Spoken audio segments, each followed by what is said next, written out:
Dear students, मेरा आज का टॉपिक है ट्रिग्नोमेट्री, जो कि बच्चों को अक्सर बहुत ज़्यादा टफ लगती है। मैंने इसको थोड़ा सा आसान वे से करने की कोशिश की है। मुझे लगता है कि इस वे से आपको ट्रिग्नोमेट्री इतनी ज़्यादा मुश्किल नहीं लगेगी। मैं सारा सिलेबस मैथ का करवा रही हूँ। आप मेरी पिछली वीडियोस जाके देख सकते हो। कल तक मैंने कोऑर्डिनेट ज्योमेट्री कंप्लीट कर दिया और उसमें आने वाले जो जिस टाइप के केस स्टडी के क्वेश्चन आते हैं उनका मैंने पीडीएफ बना के डाला हुआ है और उनका सल्यूशन भी दिया हुआ है। आज मैं ट्रिग्नोमेट्री का जो फर्स्ट चैप्टर 8.1 का बेस है वो क्लियर कर रही हूँ। जो ट्रिग्नोमेट्री है ये राइट एंगल ट्रायंगल की होती है, जैसे मेरी ABC है। राइट एंगल ट्रायंगल क्या होती है? जिसमें एक एंगल 90 का हो और दो 90 से छोटे होते हैं। जैसा कि मेरा A एंड C दोनों 90 डिग्री से छोटे हैं, मीन्स अक्यूट एंगल्स हैं। तो जो अक्यूट एंगल इन रेशो में एक एक्यूट एंगल यहाँ पर आएगा, जैसे मैंने थीटा लिख लिया, मैंने सी को थीटा दिया हुआ है। आप चाहे तो थीटा तो वैसे ही नाम रख लेते हैं, इसका कुछ और कोई चीज़ नहीं है कि थीटा है। यहाँ मैं सी भी लिख सकती हूँ और ए के साथ भी ये 6 रेशोज बन सकती हैं, लेकिन बी के साथ नहीं बन सकती क्योंकि बी 90 डिग्री का एंगल है। दोनों एक्यूट एंगल के साथ ये 6 रेशोज बनेंगी। इसका एक फार्मूला होता है, देखो हमारे पास 6 रेशोज होती है। पहले तो इनको लाइन वार आप याद करना, sine theta, cos theta, tan theta, cot theta, secant theta and cosecant theta. ये 6 मेरा ख्याल है भी बहुत ईजिली आपको लाइन वार ऐसे ही याद हो जाएंगे। इनको एक और फार्मूला होता है याद करने का, जैसे पंडित बद्री प्रसाद हर हर बोले। पंडित से पी बना, बद्री प्रसाद से बी, बद्री से बी बना, प्रसाद से फिर पी आ गया, हर हर से एच आ गया, हर से फिर एच आ गया, बोले से बी आ गया। पंडित बद्री प्रसाद हर हर बोले। नीचे लिखा है सोना चांदी तोले। सोना एस लिख दिया, सी लिख दिया, टी लिख दिया। एस से मेरी रेशो ही बन गई साइन थीटा। इसका मतलब साइन थीटा जो होता है वो पी अपॉन एच होता है। पी क्या चीज़ है? परपेंडिकुलर। एच हाइपोटेन्यूज है एंड सी से मेरा बना कॉस थीटा। कॉस थीटा क्या होता है? Base upon hypotenuse. And tan theta होता है perpendicular upon base. Sign theta, cos theta, tan theta तो आपको इजीली लाइनवार याद हो जाएंगे। अब देखिए बहुत बच्चे कंफ्यूज हो जाते हैं कि पी हमने किसको लेना है।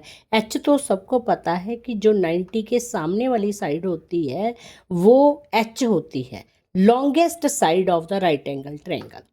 बाकी बचे दो एंगल ए एंड सी ना, ये दोनों एक्यूट एंगल हैं। अगर मैंने यहाँ ए लिखा है, अगर यहाँ ए लिखा है तो ए के ऑपोजिट साइड को पी लेते हैं। अगर मैंने सी लिखा है तो सी की ऑपोजिट साइड जो सामने वाली साइड होती है उसको पी कहते हैं। जो भी आपका एक्यूट एंगल ले रहे हो उसकी बिल्कुल ऑपोजिट साइड को पी बोलते हैं, और जो इसके साथ वाली साइड होती है उसको हम बेस लेते हैं। एच को तो सबको पता ही है, लॉन्गेस्ट साइड है। जैसे मैंने साइन थीटा लिखा, थीटा सी पर है तो थीटे की ऑपोजिट साइड बनी A B and hypotenuse A सी। इसी प्रकार आप 6 रेशोज ऐसे ही याद कर लोगे। अब मैं इनको बता रही हूँ कि इसका एक और फार्मूला, ये वाला हेक्सागन बना लेना। हेक्सागन बना के इसके नंबर लिखने में कंफ्यूज मत होना। इसको आप बना बना के इसकी प्रैक्टिस कर लेना, जो कि आपको 8.3 में बहुत काम आएगी। जहाँ हम आइडेंटिटी बेस्ड क्वेश्चन सॉल्व करेंगे वहाँ पर इसकी वैल्यू आपको बहुत ज़्यादा लगेगी। इसलिए ये हेक्सागन बना के इन रेशो को याद कर लेना, जैसे sine theta, cos theta, tan theta, cot theta, secant theta, cosecant theta. ये ऐसे ही लिखने हैं। अगर ये इधर उधर हो गया तो ये सारा गड़बड़ हो जाएगा, जो कि मैं समझा रही हूँ।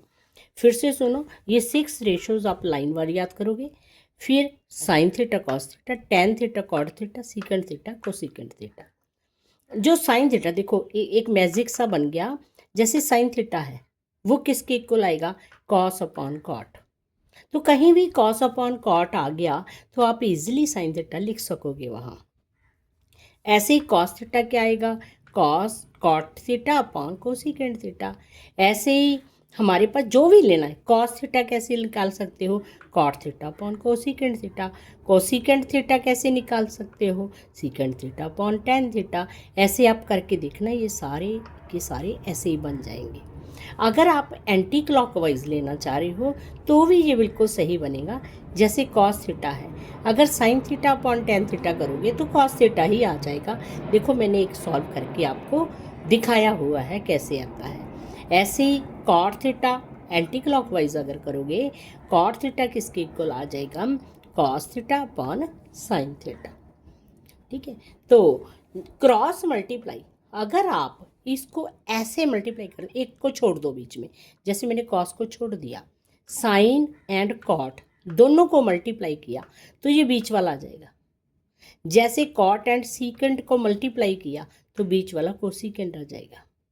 जैसे कोसीकेंट एंड टेन को मल्टीप्लाई किया तो सीकेंट आ जाएगा। इस जो मैंने हेक्सागन बनाई है उसके नंबर्स को ध्यान से लिखना। अगर ये इधर उधर लिखेंगे तो ये सारा कुछ नहीं आएगा, आपको फिर कंफ्यूज हो जाओगे। तो इसलिए आप इसको ऐसे ही नंबरवार sine theta cos theta, tan theta cot theta, secant theta cosecant theta, इसको ऐसे ही याद करना है। जो ये 6 रेशोज़ हैं ये बहुत इंपॉर्टेंट है, इनको ऐसे ही याद करना। ट्रिग्नोमेट्री इतना मुश्किल काम नहीं है। बच्चे बहुत महसूस करते हैं कि ये चैप्टर बहुत मुश्किल है, लेकिन ये बिल्कुल भी मुश्किल नहीं है। अगर आप इसको ध्यान से ये सारी रेशो लर्न कर लोगे तो आपको 8.3 बहुत ही ईजी लगेगा। जैसी मर्जी आपके पास कोई आ जाए क्वेश्चन तो सॉल्व कर सकोगे। इसका एक और भी होता है क्रॉस मल्टीप्लाई, वो मैंने समझा ही दिया कि बीच वाला छोड़ के इनको मल्टीप्लाई कर दोगे तो बीच वाला आ जाएगा। जैसे साइन और कॉट को मल्टीप्लाई करोगे तो कॉस आ जाएगा। ये मैंने करके भी दिखाए हुए हैं, आप इनका स्क्रीनशॉट लेके भी इसको लर्न करोगे पहले। उसके बाद मैं 8.1 के सिर्फ जो क्वेश्चन टफ हैं वो करवाऊंगी। अगर किसी बच्चे को कोई क्वेश्चन टफ लगता है तो आप मुझे कमेंट में बता सकते हो, उसको मैं स्पेशली सॉल्व कर दूंगी। नहीं, मैं सोच रही हूँ कि जो जो क्वेश्चन टफ है वो मैं यहाँ करवाऊंगी, उसके बाद 8.2 पे चलेंगे।